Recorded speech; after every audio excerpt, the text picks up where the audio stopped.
रात को मेरे जेठ जी के कमरे से चीखने की आवाजें आती थीं। मेरी जेठानी जी का तो कब का देहांत हो चुका था। जेठ जी का राज जानने के लिए एक रात मैं उनके कमरे में छिप गई। फिर जो मैंने देखा, भगवान! जब मैंने पहली बार वह दिल दहला देने वाली चीखें सुनी तो मैं पूरी तरह से घबरा गई। मैं गहरी नींद से चौंक कर उठी और चीखने चिल्लाने की आवाजें पूरी हवेली में गूंज रही थीं। उस समय चारों ओर सन्नाटा था। मेरे कमरे में बहुत अंधेरा था। मैंने हाथ से टटोलते हुए साइड टेबल का लैंप जलाया। घड़ी की तरफ देखा तो रात का 1 बजा था और चीख पुकार की आवाजें पूरी हवेली में गूंज रही थीं। मुझे हैरानी हो रही थी कि मेरी बगल में सोए मेरे पति पंकज इतनी गहरी नींद में थे। इतने शोर में उन्हें नींद कैसे आ सकती थी? कल ही तो मैं पंकज की दुल्हन बनकर इस घर में आई थी।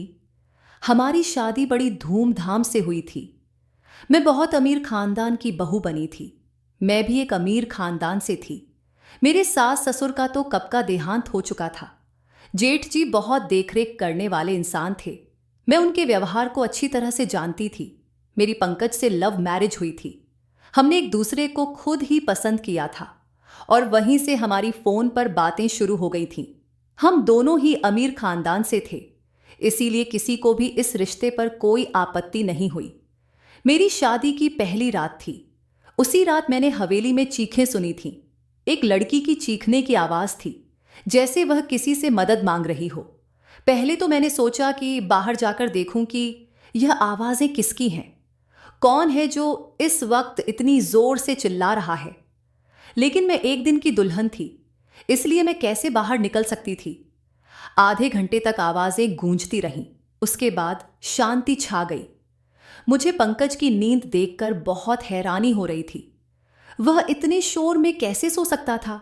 लेकिन कुछ देर बाद आवाजें आनी बंद हो गईं, जैसे कभी कुछ हुआ ही न हो। मैं फिर से लेट गई, लेकिन अब मेरी आंखों से नींद कोसों दूर जा चुकी थी। मेरा दिमाग बार बार उस चिल्लाने वाली लड़की की ओर जा रहा था। कौन थी वह लड़की और वह ऐसे क्यों चिल्ला रही थी? और उसकी आवाज पर सब लोग क्यों खामोश थे? वरना एक हलचल सी मच जानी चाहिए थी। फिर मुझे डर सा महसूस होने लगा, क्योंकि जहां यह हवेली बनी हुई थी वहां आसपास केवल जंगल थे। गांव तो 3-4 मील की दूरी पर था। मैं कुछ दिनों के लिए आई थी क्योंकि मुझे रहना तो शहर में ही था। शादी से पहले यह तय हुआ था। आज शहर में भी इन लोगों का बंगला बहुत खूबसूरत बना हुआ था और हवेली इतनी बड़ी थी कि ना जाने कितने कमरे यहां बने हुए थे। यहां का बगीचा भी बहुत बड़ा था। मुझे इस हवेली में घुसते ही किसी महल जैसा महसूस हुआ। मैंने बस थोड़ी सी नजर डाली थी, लेकिन यहां की अमीरी देखकर मेरी आंखें चौंधिया गईं। मेरा कमरा फूलों और कैंडल से सजाया गया था। मैं खुद पर जितना भी गर्व करती उतना ही कम था। हम दोनों को देखकर सब दिया बाती की जोड़ी कहते थे, मगर आज की रात जो कुछ मैंने सुना, मेरे दिमाग ने काम करना बंद कर दिया था। न जाने कब सोचते सोचते मैं फिर से सो गई। सुबह पंकज प्यारी सी मुस्कान लिए मुझे जगा रहा था। कहने लगा, उठ जाइए मैडम जी, यह दिल्ली नहीं है जो आराम से चादर तान कर सोती रहेंगी। मैंने धीरे धीरे आंखें खोलीं तो वह उठ चुका था। पंकज बिस्तर से उठकर अपने कपड़े निकाल रहा था। मुझसे कहने लगा, तुम्हारा सामान ड्रेसिंग रूम में पड़ा है और तुम्हें वही पहनना है। वह मुझसे कहकर वॉशरूम में चला गया। मैं बिस्तर से उठकर बैठ गई। पहले तो मुझे ऐसा लगा कि रात वाली बात शायद मेरा कोई भ्रम था। मैं वही बात सोचते सोचते ड्रेसिंग रूम में चली गई, जो मेरे ही कमरे में बना हुआ था। इतना भारी भरकम जोड़ा देखकर मेरी आंखें फटी रह गईं। मैंने फ्रेश होने के बाद बहुत मुश्किल से उन कपड़ों को पहना। पंकज कमरे से जा चुका था तो कुछ लड़कियां मुझसे पूछकर मेरे कमरे में आईं और मुझे जेवरात पहनाने लगी, तैयार करने लगी। जब मैं सजधज छछज कर बाहर आई तो मेरे जेठ जी सामने कुर्सी पर बैठे थे। उन्होंने मुझे देखा और मुस्कुराने लगे। फिर मेरे पास आए और मुझ पर हजारों के नोटों की बारिश करके मेरा स्वागत किया। फिर मुझे बाहर ले गए, जहां गांव की औरतें मुझे देखने के लिए कब से इंतजार कर रही थीं। गर्मी और धूप में न जाने वे कब से बाहर बैठी थीं। वे मेरी एक झलक देखने के लिए वहां बैठी हुई थीं। मेरे जेठ जी कहने लगे, यह हमारे घर की नई मालकिन है, पंकज की बीवी। सभी औरतें मुझे नमस्ते करने लगीं। मैं थोड़ी देर से ज्यादा वहां रुक नहीं पाई। तेज धूप ने मेरी हालत खराब कर दी थी। मैं जल्दी जल्दी में अंदर गई और अपने कमरे में एसी ऑन करके बैठ गई। पूरा दिन लोगों का आना जाना लगा रहा। पंकज से मेरी मुलाकात बस रात को हुई थी, वरना वह पूरा दिन मर्दों के साथ ही रहे थे। गांव के कुछ और ही रस्म रिवाज होते हैं। पति पत्नी आपस में कम वक्त और दूसरों के साथ ज्यादा वक्त बिताते हैं। यही मेरे साथ भी हुआ था। रात तक मैं थकान से चूर हो चुकी थी, इसलिए लेटते ही मुझे नींद आ गई और पंकज मुझसे कहने लगा, गांव के माहौल से तुम परेशान हो गई हो। वह मेरी तरफ प्यार से देखने लगा। फिर मैंने आंखें खोलीं और थोड़ा सा मुस्कुरा दी। मैंने कहा, पंकज, जल्दी से दिल्ली वापस जाने का सोचो। मुझे ऐसे माहौल की आदत नहीं है। मेरी बात पर न जाने क्यों पंकज की मुस्कान गायब हो गई। फिर वह बेड पर टेक लगाकर बैठ गया और कहने लगा, अभी तो ऐसा मुमकिन नहीं है, लेकिन मैं कोशिश करूंगा। मैं नींद में होते हुए भी पूरी आंखें खोलकर उसको घूरने लगी। पंकज, मैं गांव में 2 दिन से ज्यादा नहीं रह सकती। यह बात तुम अच्छी तरह से जानते हो। मुझे घुटन होती है।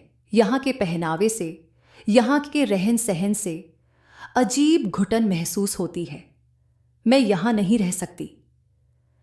मेरी बात सुनकर वह किसी गहरी सोच में चला गया। उसने सिगरेट निकाली और लाइटर से जलाकर पीने लगा। मैं नींद में चूर थी, इसलिए सो गई। रात को फिर से मेरी आंख शोर से खुल गई। वही एक लड़की की चीख पुकार, अपने बचाव के लिए मदद मांगती हुई। मैं तुरंत उठकर बैठी और मैंने पंकज को भी जगा दिया। वह मुझे नींद में देखने लगा। मैंने कहा, पंकज, किसी की चिल्लाने की आवाज आ रही है। मेरी बात पर पंकज ने नजरें चुराईं और कहने लगा, मुझे तो कोई आवाज नहीं आ रही। मैं उसकी यह बात सुनकर हैरान रह गई। यह कैसे मुमकिन था? मुझे तो लड़की के चिल्लाने की आवाजें आ रही थीं, लेकिन पंकज को नहीं आ रही थीं। मैंने हैरत से पंकज की तरफ देखा। मैंने कहा, लड़की की आवाज है, तुम्हें सुनाई नहीं दे रही? वह कहने लगा, नहीं, मुझे कोई आवाज नहीं सुनाई दे रही है। मुझे नींद आ रही है, मुझे परेशान मत करो। यह कहकर वह फिर से सो गया और मेरा डर के मारे बुरा हाल था। क्या यह आवाजें सिर्फ मुझे ही सुनाई दे रही थी? इसका मतलब कोई भूत प्रेत? यह सोचकर मैं डर से कांपने लगी। डर की वजह से मैं पंकज से चिपक कर लेट गई। मेरा दिल जोर जोर से धड़क रहा था। अब तो मुझे इस हवेली में एक दिन भी नहीं रुकना था। मुझे तो भूतों से बहुत डर लगता है। अगली सुबह ही मैंने पंकज से शहर जाने की जिद शुरू कर दी। मैंने कहा, मुझे वापस दिल्ली जाना है। मुझे डर महसूस हो रहा है। मुझे 2 दिन से यहां किसी के चिल्लाने की आवाजें सुनाई दे रही हैं, जैसे कोई लड़की मदद के लिए पुकार रही हो। मैं यहां नहीं रह सकती। डर की वजह से ऐसा लग रहा था जैसे मैं अभी अभी रो दूंगी। और पंकज मुझे ध्यान से देख रहा था। वह बार बार नजरें चुरा रहा था। वह मुझसे कहने लगा, इस हवेली में वर्षों से ऐसे ही साए हैं। कभी कभी लोगों को ऐसी आवाजें सुनाई देती हैं जैसी तुम्हें सुनाई दे रही हैं, लेकिन उन आवाजों से हमें कभी नुकसान नहीं हुआ। अगर ऐसा होता तो क्या मेरी भाभी यहां रह पाती? पंकज की कोई भी बात मुझे तसल्ली नहीं दे रही थी। मुझे बस दिल्ली जाने का इंतजार था। सुबह नाश्ते के वक्त मेरे जेठ जी ने पंकज से पूछा, तुम दिल्ली वापस कब जा रहे हो? यह सुनकर पंकज का चाय का कप हाथ में ही रह गया। लेकिन मैं अंदर से खुश थी कि किसी ने हमें गांव से दिल्ली भेजने का ख्याल किया। पंकज ने कहा, भाई, जैसा आपका आदेश। उसने यह बात बहुत ही मुश्किल से कही थी, क्योंकि वह अपने बड़े भाई से बहुत डरता था। जेठ जी ने कहा, आज शाम तक दिल्ली जाने की तैयारी करो और वहां के काम देखो। मैं खुशी से फूली नहीं समा रही थी। मैंने जल्दी से चाय खत्म की और कुर्सी पीछे खिसकाकर खड़ी हो गई। तभी जेठ जी ने कहा, बहू, तुमने नाश्ता ठीक से क्यों नहीं किया? मैंने कहा, मुझे अपनी और पंकज की पैकिंग करनी है। शाम तक जाना है तो समय लगेगा। मेरी बात सुनकर जेठ जी पंकज को घूरते हुए बोले, तुमने बहू को यह नहीं बताया कि अब यह यहीं हवेली में रहेगी। यह बात मेरे दिल पर लग गई और मैं आश्चर्य से पंकज की तरफ देखने लगी। वह कहने लगा, भूल गया था। भाई मेरे जेठ जी फिर मुझसे कहने लगे, बेटा तुम अब हमारी इज्जत हो और हमारे घर की औरतें हवेली से बाहर कदम नहीं रखती। तुम यहीं रहोगी, दिल्ली में केवल पंकज ही जाएगा। यह सुनकर मैं दंग रह गई थी। पंकज ने पहले यह बात मुझे क्यों नहीं बताई थी? उसने कहा था कि कुछ वक्त मुझे गांव में रहना पड़ेगा, फिर वह मुझे अपने साथ दिल्ली ले जाएगा। मैं गुस्से में उठकर कमरे में चली गई। मुझे झूठ बोला गया था। कुछ देर बाद पंकज कमरे में आया और मैं रोने लगी। मैंने कहा, मुझे इस भूत बंगले में नहीं रहना। तुमने मुझसे झूठ कहा था कि हम दिल्ली में रहेंगे। तुम अपने भाई से जाकर बता दो। पंकज मेरे पास आकर बहुत प्यार से बोला, मैं तुम्हें अभी दिल्ली नहीं ले जा सकता। बस तुम कुछ महीने यहाँ रह लो, जैसे यहाँ की औरतें रहती हैं। फिर मैं तुम्हें दिल्ली लेकर जाऊंगा। मैंने कहा, मैं तुम्हारे बिना यहाँ नहीं रहूंगी। रात के वक्त चीखों की आवाज़ मुझे डरा देती है। वह मुझसे कहने लगा, तुम उन आवाज़ों पर ध्यान मत दो। वे जो भी हैं तुम्हें कुछ नहीं करेंगी, यह मैं वादा कर सकता हूं। बस कमरा लॉक रखना और रात को बिल्कुल भी बाहर मत निकलना। पंकज की बातें सुनकर मैं और भी डर गई। मैंने कहा, मैं अकेली रात को इस कमरे में नहीं सो सकती। पंकज थोड़ी देर सोचता रहा, फिर कहने लगा, ठीक है, मैं भाई से कहकर एक नौकरानी का इंतजाम कर दूंगा। वह तुम्हारे साथ रात को इस कमरे में सो जाया करेगी। लेकिन तुम बस ये कोशिश करना कि भाई को तुमसे कोई शिकायत न हो। मैंने सिर हिला दिया। पंकज शाम को दिल्ली के लिए निकल चुका था और मैं अकेली रह गई। रात को मेरे साथ एक नौकरानी मेरे कमरे में सोने लगी थी। वह जमीन पर अपना बिस्तर बिछा लेती थी और लेट जाती थी। रात को जब चीखों की आवाज आती तो मेरी आंखें खुल जाती। मैंने महसूस किया कि जब भी वह आवाजें आती, नौकरानी भी करवटें बदलती रहती थी। मुझे शक होने लगा था कि शायद वह भी उन आवाजों को सुन सकती है। कई बार मैंने उस नौकरानी से चीखों के बारे में पूछा तो उसके चेहरे का रंग उड़ जाता और वह डर जाती थी। वह सिर हिलाकर कहती, मैंने ऐसी कोई आवाज नहीं सुनी। उसके डर से मैंने अंदाजा लगाया कि कहानी कुछ और ही है। मैंने उससे कहा, मैं जानती हूं कि तुम्हें भी आवाजें सुनाई देती हैं। मेरी बात सुनकर वह मेरे सामने हाथ जोड़कर कहने लगी, इस बात का जिक्र हवेली में किसी से भी नहीं करना, वरना बहुत बुरा होगा। उसकी बात सुनकर मुझे सच्चाई जानने की चाहत बढ़ गई। एक रात जब मैंने फिर से चीखों की आवाज सुनी तो मैंने ठान लिया कि सच्चाई का पता लगाकर रहूंगी। मैं दबे पांव अपने कमरे के दरवाजे के पास आई और धीरे से दरवाजा खोला। आवाज ऊपर की मंजिल से आ रही थी। मैं धीरे से चलते हुए ऊपर चढ़ गई। वहां से आवाज और भी नजदीक से सुनाई देने लगी थी। जब मैं उन आवाजों का पीछा करते हुए आगे बढ़ी तो सामने के कमरे को देखकर मेरे होश उड़ गए। वह मेरे जेठ जी का कमरा था, जहां से लड़की की चीखें आ रही थीं। मेरे चेहरे का रंग उड़ गया। मैं वापस नीचे आ गई और अपने कमरे में आकर अपनी बढ़ती दिल की धड़कनों को काबू करने लगी। मेरे जेठ जी के कमरे से आ रही आवाजें सुनकर मैं सोच भी नहीं सकती थी कि वे ऐसे भी हो सकते हैं। उनकी बीवी भी जिंदा नहीं थी और उन्होंने दूसरी शादी भी नहीं की थी। दुनिया के सामने वे कितने सम्मानित व्यक्ति थे, लेकिन यह सब क्या था? मैं खुद से ही बात करने लगी। मेरी आंखों से आंसू बहने लगे। मैं अपने बेड पर बैठकर रोने लगी। मेरे जेठ जी और औरतों के साथ ऐसा नहीं, ऐसा कैसे हो सकता है? गांव वाले तो उनकी बहुत इज्जत करते हैं। फिर यह सब क्या था? यह उनका कौन सा रूप था? उस रात मेरी पूरी रात जागते हुए कटी। सुबह नाश्ते पर वे उसी तरह बैठे थे। मेरी आंखें देखकर चाय पीते हुए कहने लगे, पंकज ने फोन पर बात नहीं की? मेरी बहू ने रो रोकर आंखें सूजा ली हैं। उनकी बात पर मैंने कोई जवाब नहीं दिया। मैं खुद ही मुस्कुराने लगी। फिर बोले, पंकज वहां बहुत बिजी है, शायद इसीलिए फोन नहीं कर पाया होगा। मैंने उनकी बात का कोई जवाब नहीं दिया। आज तो उनकी शक्ल देखने का भी मेरा मन नहीं कर रहा था। दिन में वे नेक और रहमदिल बने रहते थे और रात को यह सोचकर ही मेरा शरीर कांपने लगा था। मैंने ठान लिया था कि अब उनका पर्दाफाश करके ही रहूंगी, लेकिन मैं नहीं जानती थी कि मैं अपने लिए कितनी बड़ी मुसीबत खड़ी करने जा रही हूं। एक रात जब मैंने फिर वही आवाज़ें सुनी तो मैं फिर उसी कमरे के बाहर चली गई। कमरे के हॉल में देखा तो एक 15 साल की लड़की थी। गांव की लग रही थी। उसके चेहरे से उसका दर्द साफ झलक रहा था। वह जोर जोर से अपनी इज्जत की भीख मांग रही थी, चिल्ला रही थी। लेकिन मेरे जेठ जी ने बड़ी बेदर्दी से उसका दुपट्टा उतार कर फेंक दिया। मैं ज्यादा नहीं देख सकी और वापस पलट आई। कैसे भी करके मैंने वह रात काटी थी। सुबह होते ही मैंने पंकज को फोन किया और कहा, तुमने मुझसे इतना बड़ा झूठ बोला। तुमने कहा था कि हवेली में आत्माएं हैं, जबकि ऐसा कुछ भी नहीं है। वह आवाजें गांव की मासूम लड़कियों की हैं, जो तुम्हारे पिता जैसे भाई की हवस का निशाना बनती हैं। मेरे मुंह में जो आ रहा था मैंने सब पंकज से कह दिया। मेरी बात सुनकर वह गुस्से में आ गया और कहने लगा, अपनी जुबान को बंद रखना, जैसे हवेली के सभी लोग रखते हैं, वरना तुम्हें राजीव की ताकत का अंदाजा नहीं है। वे तुम्हें जान से मार डालेंगे। पंकज की बात सुनकर जितनी हैरानी हुई उतनी कम थी। मतलब वह अपने भाई के बारे में ये सारी बातें पहले से ही जानता था और वह भी उनसे मिला हुआ था।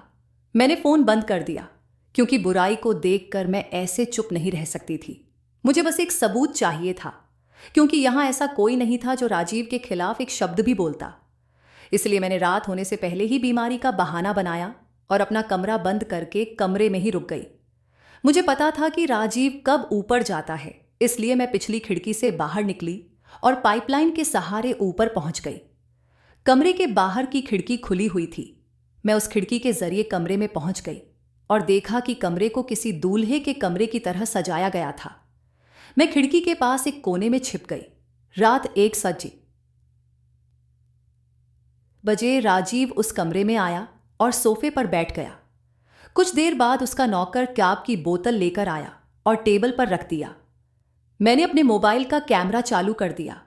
कुछ देर बाद एक 14 साल की मासूम लड़की उस कमरे में आई। वह चिल्ला रही थी और बार बार कह रही थी कि उसे उसके घर वालों के पास जाना है। मनोहर उस लड़की को कमरे के अंदर धकेलकर कमरा बंद करके चला गया।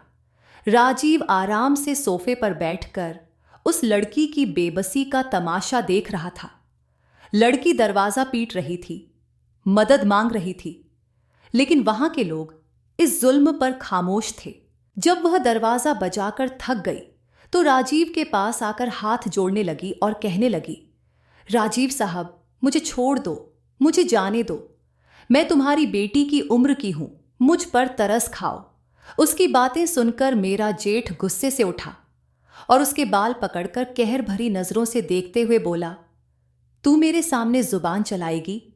फिर उसने उस लड़की को जोर से जमीन पर पटका और उसकी गर्दन पर पैर से मारने लगा।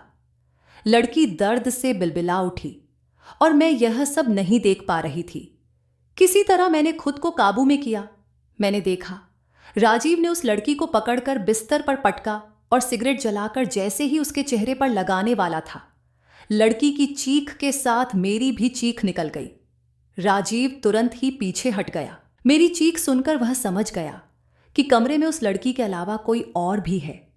इससे पहले कि वह मुझे ढूंढता, मैं खिड़की से बाहर निकल गई। लेकिन शायद वह मुझे देख चुका था, क्योंकि मैं कोई प्रोफेशनल जासूस नहीं थी, एक आम सी लड़की थी।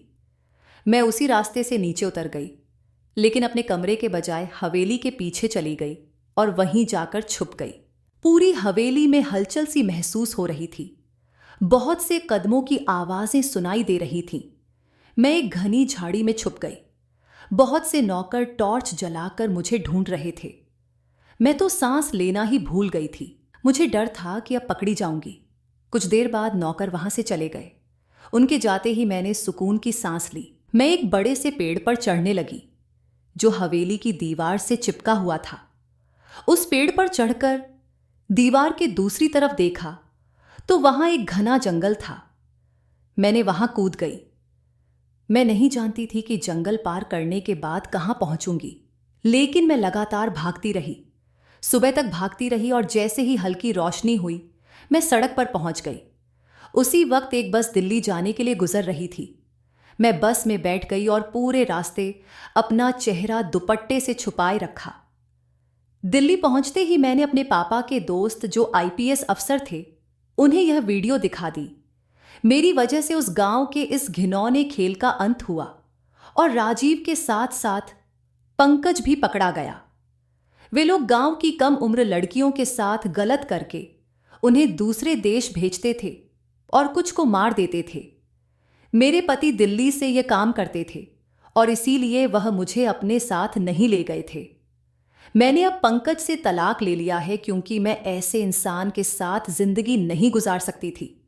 मुझे खुशी थी कि मेरी वजह से कई लड़कियां बच गईं। दोस्तों, उम्मीद करती हूं आपको हमारी कहानी पसंद आई होगी। कहानी पसंद आई हो तो वीडियो को लाइक करें, चैनल को सब्सक्राइब करें और नोटिफिकेशन बेल जरूर दबाएं ताकि अगली अपडेट सबसे पहले आपको मिले।